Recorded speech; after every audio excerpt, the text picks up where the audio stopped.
He just opened the door and jumped in the car, and he had a gun. He just told me to shut up or he'd kill me. My babies were in the back seat and they were crying, and I tried to tell them everything was going to be okay.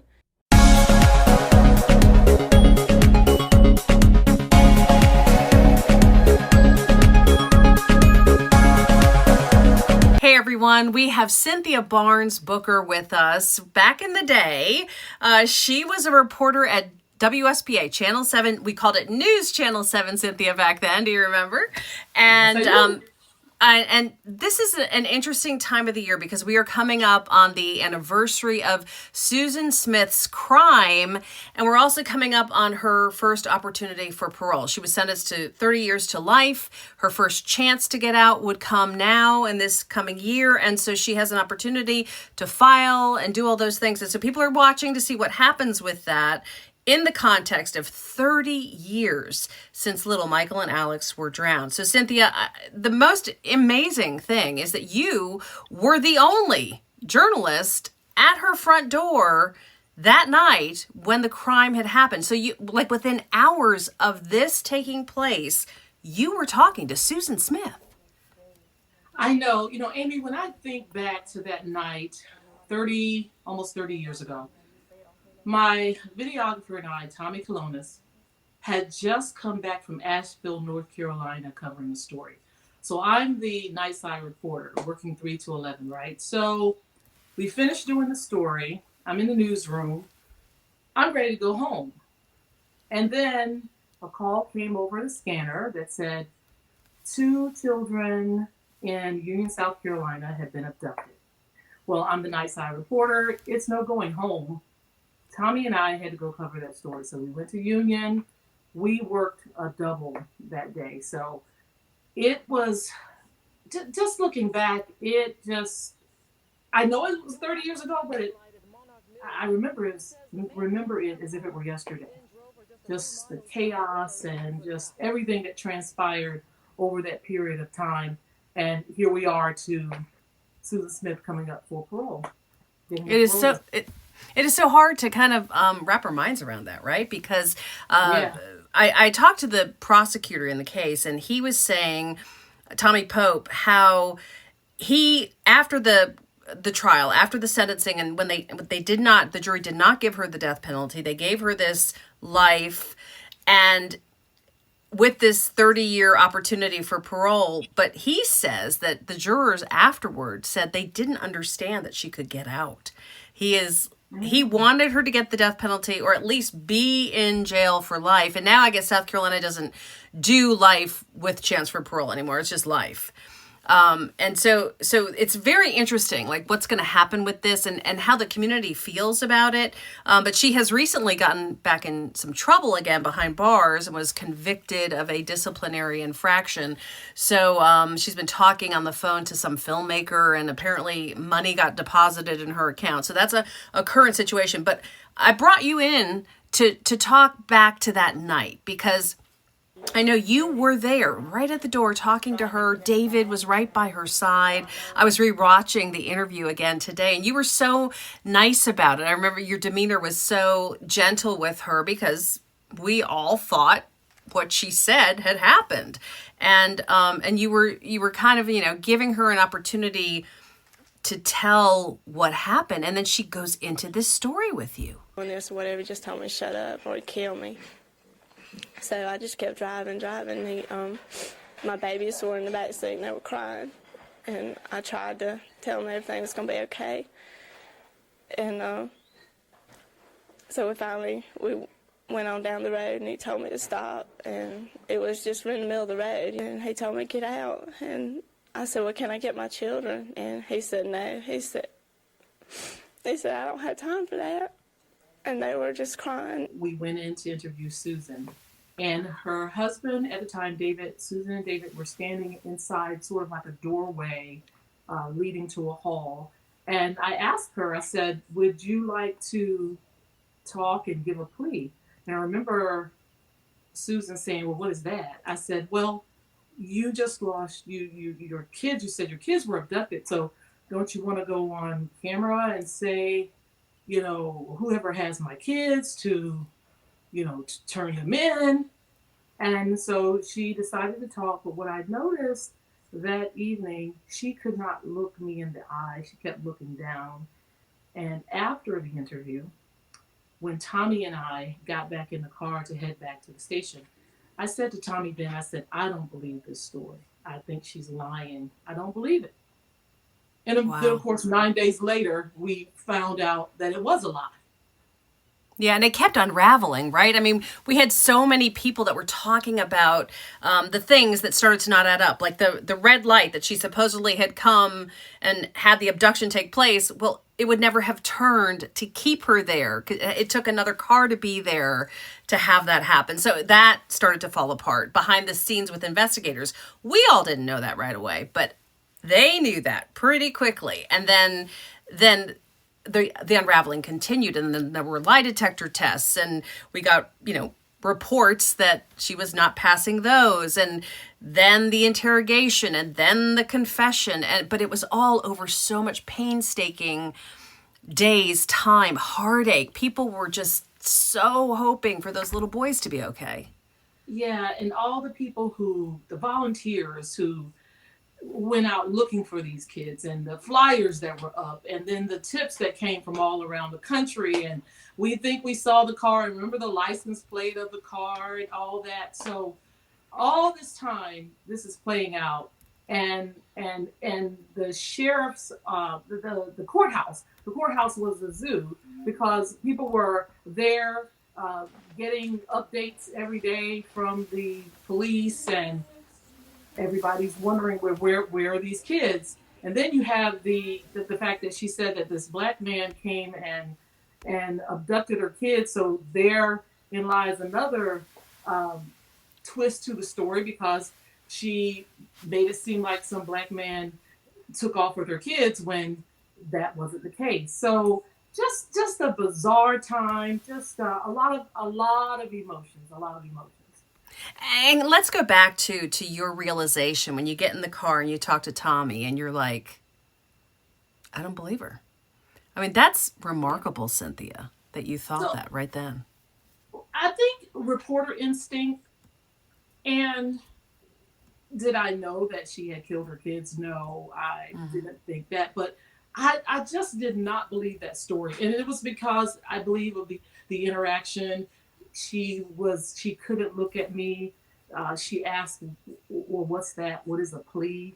So just a number of things. But as a journalist, my job was to do the interview, present the story, and let the viewers think whatever they wanted to think. And then again, 9 days later, the truth came out. In this process of going back through everything, I talked to Tommy Pope, I mentioned the prosecutor, and he said he noticed on the tape, on the raw tape, before the lights, I guess they got the raw tape somehow, because he had some tape that showed before the light came on, David was looking completely distraught, upset, like just overwhelmed. And he said he could see her kind of giggling and being excited about being on television.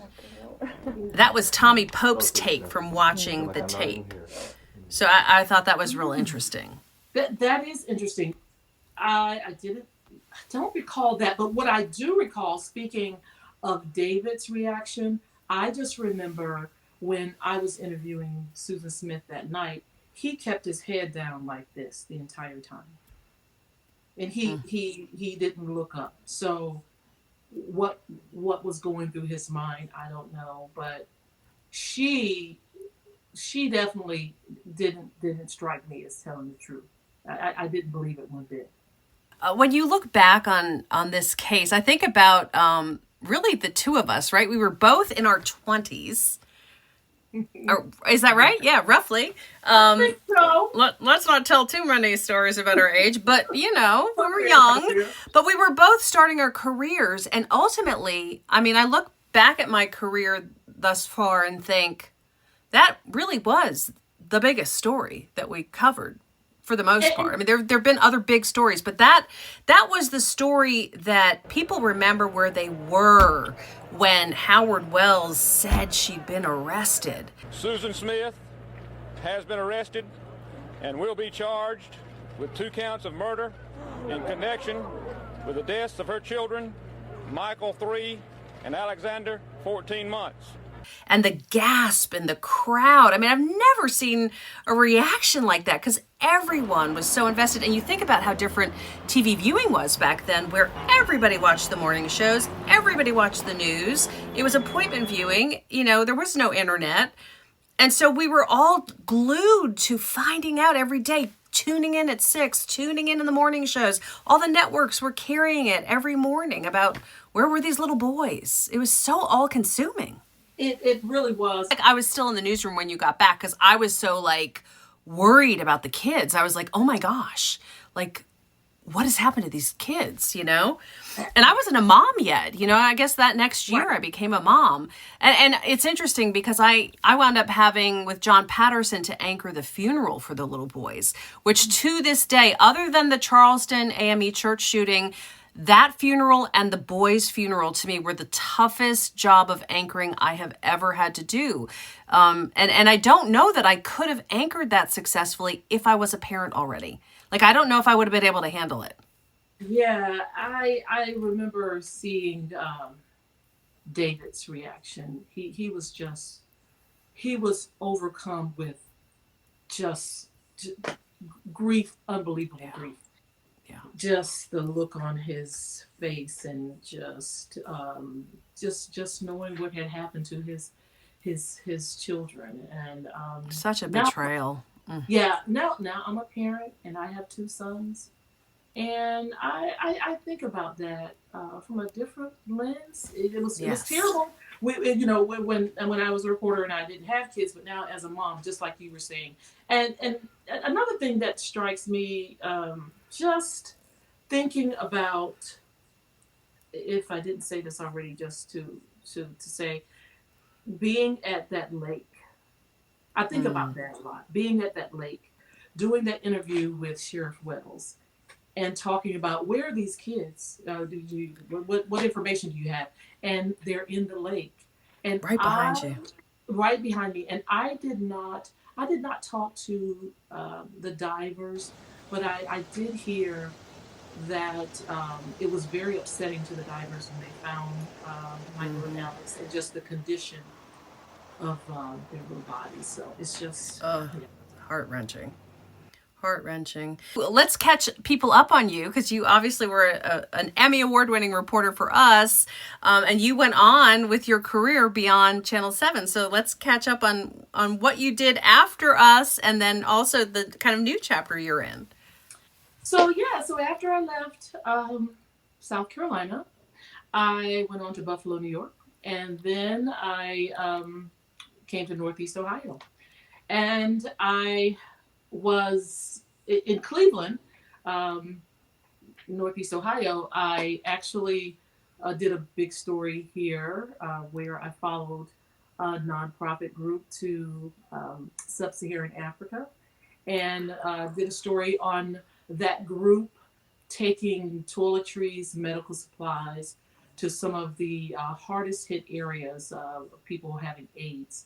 And so that was in the 90s. So I did that story and won an Emmy for that. Another Emmy. Great. Yeah, won an Emmy for that. So the Susan Smith story was my first Emmy. And then the story on the local group going to Africa, it was called Mission of Hope. That was my second. I love that. Mm-hmm. That was my second Emmy. That is so great. And now you're an educator these days? So now I'm an educator. I teach students, high school students, how to do media, broadcasting, journalism. We get into some filmmaking techniques. So now I'm in education. So I'm teaching other teaching students to do what I used to do and then some. Yeah. And it is so different now. And I know you're knowing that by having to prepare them for all that there is now. I mean, all these platforms and ability to do it yourself and like create content all the time. It's really an exciting time in journalism and in media in general. It is, because when I started out in the media, of course, many years ago, 3/4 inch tape and then graduated to beta tape. And Yep. people were like, what is she talking about? Yes.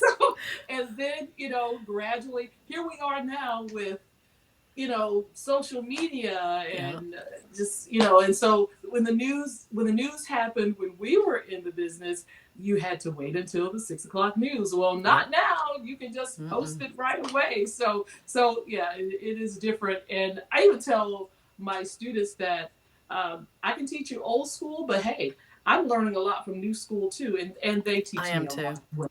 Yeah, they teach me a lot as well. I love it. I love trying to stay up to date with things. And that's what you're doing as an educator. That's what I'm doing as an older journalist, a seasoned, shall we say, journalist. I say seasoned and marinated. Marinated. I've been marinating a long time. I'm so glad to catch up with you. And I know, you're still a journalist at heart, and we don't really share opinion. And I don't know, what your thoughts are on Susan Smith, whether she should or shouldn't. But I am curious, since you are a journalist and you have some experience in the world of these kinds of things, do you think she'll get parole? What do you think? I think it's going to be very interesting how it's going to play out. I'll be watching and I'll be listening, and we'll all find out what the answer will be. Yes, we will. I do think that she has diminished her chances somewhat by virtue of having this late breaking development right before the parole. Because apparently she'd had some disciplinary issues early on in her prison time, but in recent years had not had problems until suddenly this sort of thing.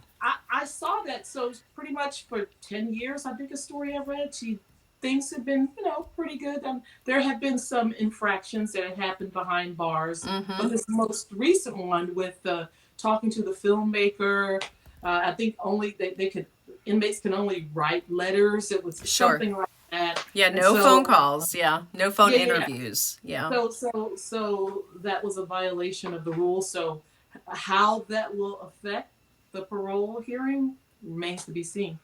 We shall see. Cynthia Barnes, that's how I called you back in the day, but you went on and got married. So Cynthia Barnes Booker, you are an amazing talent, and I just am so glad we got to catch up. We actually got to visit in person back in February. You came to the area, and that's when we kind of were all like, oh my gosh, 30 years is coming. Like, we're going to have to chit chat.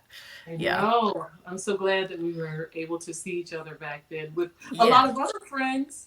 I know. So many of the old school. Yes.